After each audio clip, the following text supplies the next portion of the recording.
chi vuole mettere il presepio lo mette con questo spirito di testimoniare la fede che Dio ha in noi. E chi non lo vuole mettere, io auguro a tutti che sappiano cogliere l'umanità, che sappiano essere a servizio dell'umanità.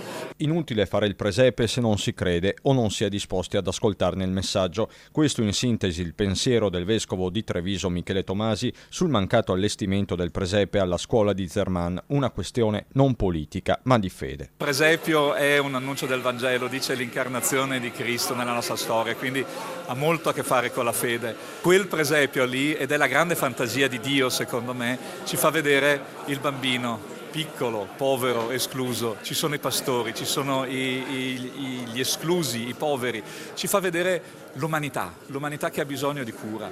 E umanità, sempre a sentire il vescovo, è anche massima libertà di scelta. Poi le scelte sono le scelte individuali, siamo in una società dove c'è posto per tutti, ma che diventi un simbolo di vero amore e di servizio ai più piccoli e ai più poveri.